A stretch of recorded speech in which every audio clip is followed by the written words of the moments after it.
saya Ibu Mawardah, guru kelas SDN 008 Samarinda Seberang.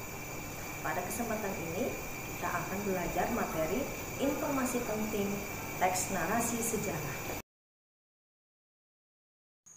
Sahabat rumah belajar, tujuan pembelajaran kita adalah menemukan informasi penting dari teks narasi sejarah menggunakan aspek apa, siapa, kapan, di mana, mengapa, dan bagaimana melalui peta pikiran.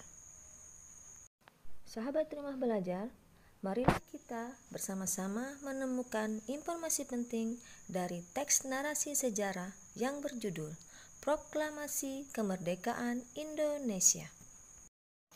Sahabat rumah belajar, buatlah bagan peta pikiran dengan judul teks menjadi pusat peta pikiran.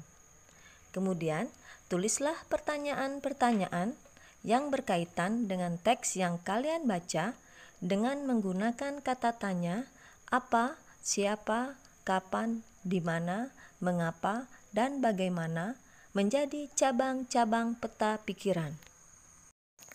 Sahabat rumah belajar, langkah selanjutnya adalah membuat pertanyaan yang berkaitan dengan teks yang kalian baca. Berikut ini adalah contoh pertanyaan dari teks Proklamasi Kemerdekaan Indonesia. Contohnya, 1. Kata tanya apa?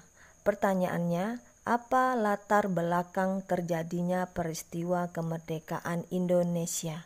Dari dalam teks diketahui latar belakangnya adalah kekalahan tentara Jepang dari tentara sekutu Amerika Serikat. Contoh kedua, kata tanya siapa? Pertanyaannya, siapa penulis konsep teks Proklamasi Kemerdekaan Indonesia?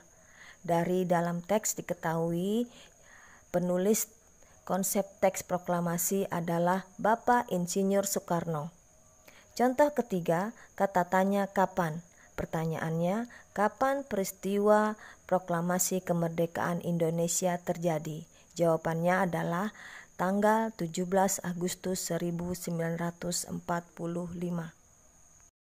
Sahabat rumah belajar, jawaban dari setiap pertanyaan pada peta pikiran yang ditemukan di dalam teks adalah merupakan informasi penting dari teks yang kita baca.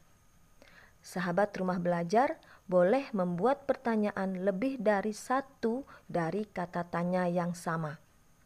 Jika sahabat rumah belajar tidak menemukan jawaban di dalam teks dari pertanyaan yang telah dibuat, berarti itu bukan merupakan informasi penting dari teks yang telah kita baca. Sahabat rumah belajar, dari teks narasi sejarah yang berjudul Proklamasi Kemerdekaan Indonesia dengan pertanyaan yang telah ditulis melalui peta pikiran dengan aspek apa, siapa, kapan, di mana, mengapa, dan bagaimana, dapat kita temukan beberapa informasi penting dari teks tersebut. Di antaranya adalah 1. Latar belakang peristiwa Proklamasi Kemerdekaan Indonesia adalah kekalahan Jepang dari tentara sekutu Amerika Serikat. 2. Penulis konsep teks proklamasi adalah Insinyur Soekarno. 3. Proklamasi Kemerdekaan Indonesia terjadi pada tanggal 17 Agustus 1945. Bagaimana sahabat rumah belajar? Mudah bukan menemukan informasi penting dari sebuah teks? Silahkan sahabat rumah belajar melanjutkan dengan kata tanya yang lain dan dengan teks yang berbeda. Selamat mencoba. Terima kasih, semoga bermanfaat. Assalamualaikum warahmatullahi wabarakatuh.